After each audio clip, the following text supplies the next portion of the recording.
This happened a couple of years ago, right before Christmas, when I was still living at home with my family. We lived in a quiet suburban area just outside a mid-sized town. The kind of place where nothing really happens. Everyone knows each other, people leave their cars unlocked sometimes, and the loudest thing you usually hear at night is someone's dog barking 2 streets over. At the time, I was 17, finishing up school and stressing about exams. I lived with my parents, my younger sister, and our dog, Milo. Most evenings were pretty routine. We'd eat dinner together, then end up in the living room. My dad watching TV, my mom scrolling on her phone, my sister half paying attention while doing homework, and me, usually on my laptop, pretending to study. It was comfortable, predictable. That's probably why what started happening felt so strange. The first time we heard the knock, it didn't seem like anything worth remembering. It was early evening, maybe around 7:30. We were all in the living room watching some random show when there was a quick knock at the front door. Not loud, just 2 or 3 taps. My dad muted the TV and waited a second, like he always did, expecting a follow-up knock. When there wasn't one, he got up and went to answer it. He opened the door, looked outside, then leaned out slightly.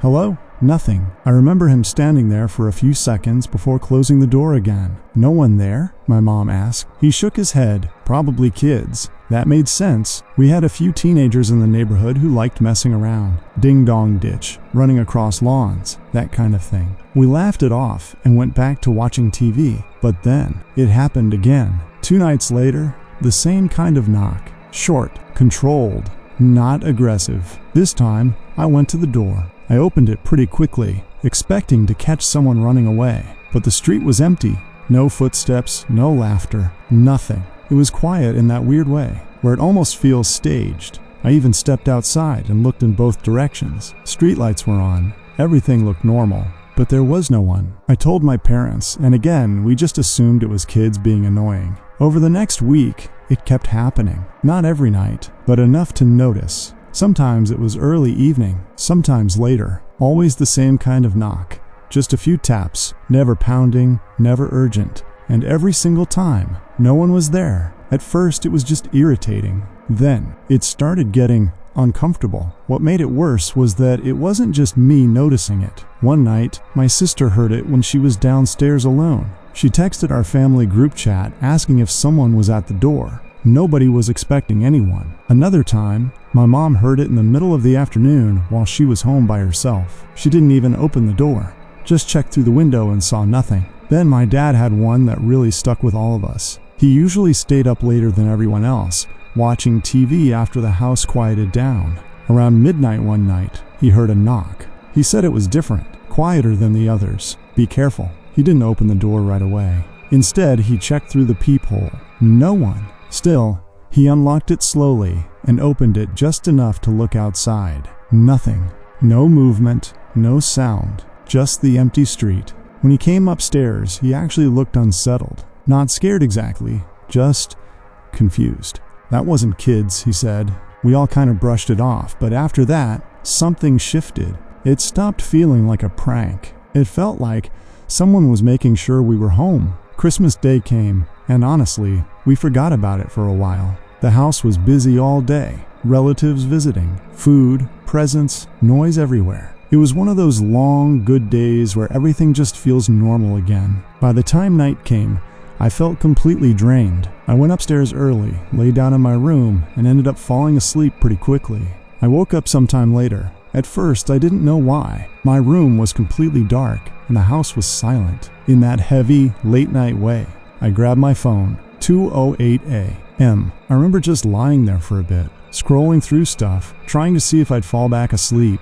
Then, I heard it. A knock. Faint. So faint I wasn't even sure if it was real. I froze. It didn't sound like it came from downstairs this time. It sounded closer. Maybe the front door. Maybe inside. I couldn't tell. I sat up, listening. Nothing. For a few seconds, I convinced myself I imagined it. Then I heard something else. Movement. Very soft, but definitely there. Like someone stepping on the stairs. My heart started racing immediately. My first thought was my dad.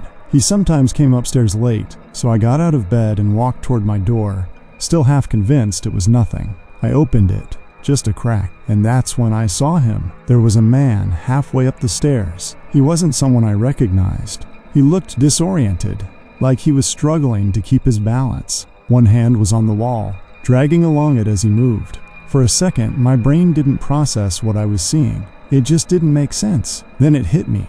Someone was inside the house. I shut my door slowly, trying not to make a sound.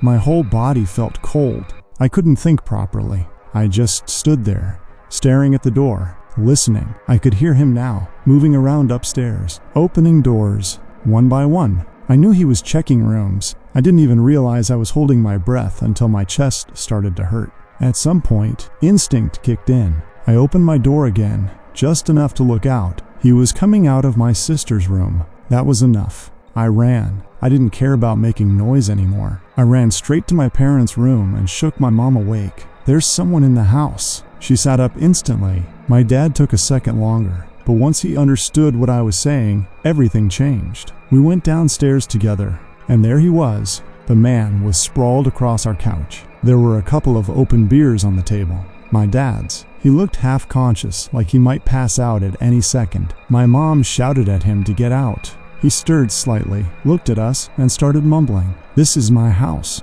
It didn't even sound aggressive at first, just confused. My dad told him to leave, firm, loud. The man didn't move. That's when things got tense. My dad grabbed him and tried to pull him up. The guy was completely dead weight, barely cooperating. Then suddenly, he got louder, more aggressive. "No, this is my house. You're in my house." It was like he flipped. My dad lost patience at that point and physically dragged him off the couch, pulling him toward the back door. It wasn't clean or controlled. Things got knocked over. The guy resisted just enough to make it difficult. Eventually, my dad forced him outside and slammed the door shut. For a second, everything went quiet.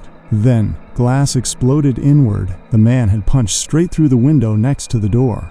I remember the sound more than anything, sharp and sudden. We all jumped back. He pushed his face through the broken glass, bleeding, shouting, "I know you. I know where you live.